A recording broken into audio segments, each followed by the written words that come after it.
People of God, I want to acknowledge you, but also to encourage you. In such a time like this, let us stop breaking down each other.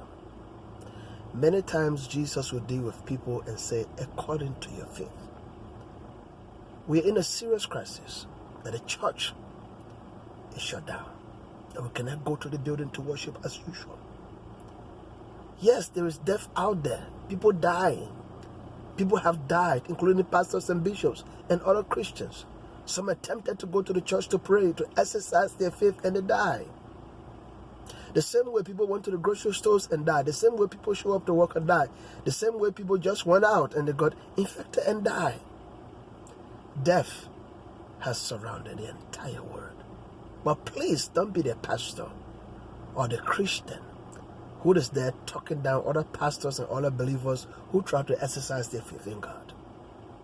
In such a time like this, if your faith is not strong enough to walk with your pastor, your church, to pray, to go to the church building, the few of you, and follow the health protocols, then please be silent when others exercise their faith in God.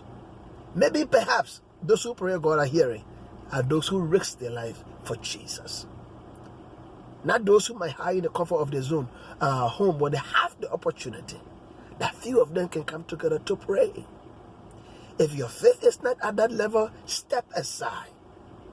And let those who have faith in God to the extent to go to the church buildings to pray, to conduct the prayers, to have intercession. Pray for you, the very person who criticizes them. Look, ladies and gentlemen, you see, many times we forget that the devil can get inside anybody to use against the other. Judas was even part of the 12, but he allowed the devil to get in him and he betrayed Jesus. Don't be the pastor who stopped being pastor and now is being used by the devil. Don't be the minister. Don't be the church leader. Don't be the church worker. Don't be the Christian who is there bad-mouthing other pastors and talking down on them because they go to church to pray. Aren't you even ashamed that you open your mouth against other pastors, other believers who are interceding? And by the way, let me be quick to say this. When you have not gone to the church building to pray, even though about 10 persons or so can go there, depending on what your state regulations are, do you think God has been waiting for you to raise up doctors and nurses to pray in the hospital? Do you think God has waited for you when he raised up police to be praying, and the armies of the world to be praying, and the raised up believers surrounding parks, surrounding church buildings and hospitals, and people surrounding streets to pray? Do you think God is waiting for you? Nah. Jesus said to the Pharisees that tried to stop the praise